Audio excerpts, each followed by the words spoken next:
మోసం చేయడం అనేది విషం లాంటిది. భార్యాభర్తలు ఒకరినొకరు మోసం చేసుకోవడం మాత్రమే కాదు, రిలేషన్షిప్లో ఎవరు ఎవరిని మోసం చేయకూడదు. భార్యాభర్తల బంధం బలపడాలంటే ఈ బంధంలో మోసాలకు ఆస్కారం ఉండకూడదు. మోసం ఉన్న ఏదైనా సంబంధంలో చాలా త్వరగా చీలికలు వస్తాయి. మోసం చేయడం అనేది మిమ్మల్ని నమ్మిన వారిని నదిలో ముంచడం లాంటిది. ఇది చేయడం చాలా పెద్ద తప్పు. అబద్ధాలు చెప్పి నిర్మించుకున్న కుటుంబం ఖచ్చితంగా మనుగడ సాగించదు. అబద్ధం చెప్పారని నిరూపిస్తే ఆ బంధంలో చీలిక వస్తుంది.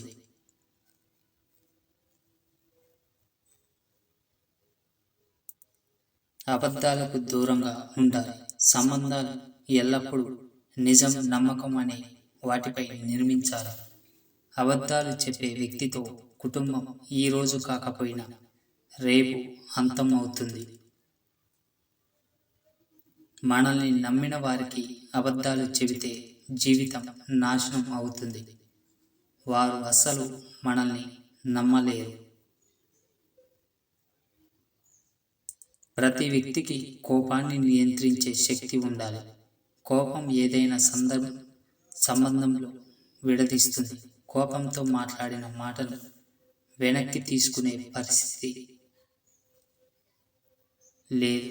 మాటలతో బాధపడితే భాగస్వామి మళ్ళీ మనతో కలిసి జీవించడానికి ఇష్టపడడు. ఏ విషయాన్నైనా ప్రశాంతంగా డీల్ చేయాలి, లేదంటే కుటుంబం నాశనం అవుతుంది. కోపంతో మనం అనే మాటలు భాగస్వామికి ఇబ్బంది కలిగిస్తాయి. భార్యాభర్తల బంధం ఇద్దరూ గొప్పవారు, ఎవరు తక్కువ కాదు. భాగస్వామిని తక్కువగా చూడకూడదు. ఇద్దరూ సమానమే. కానీ కొన్ని సంబంధాలలో భర్తలు ఆధిపత్యం ప్రదర్శిస్తారు. ఇంకా కొన్ని సంబంధాలలో భార్యలదే ఆధిపత్యం. బంధం ఇలాగే ఉంటే అది ఖచ్చితంగా నిలవదు.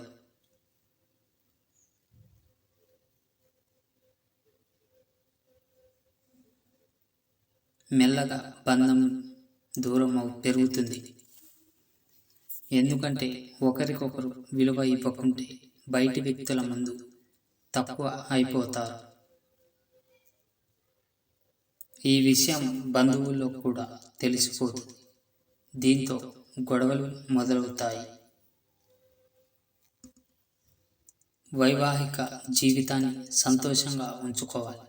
అంతేకాకుండా చిన్న చిన్న విషయాలకే గొడవలు పెట్టుకుని సంబంధాన్ని చెడగొట్టుకోకూడదు.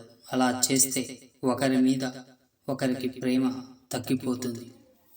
కుటుంబ జీవితం నాశనం అవుతుంది.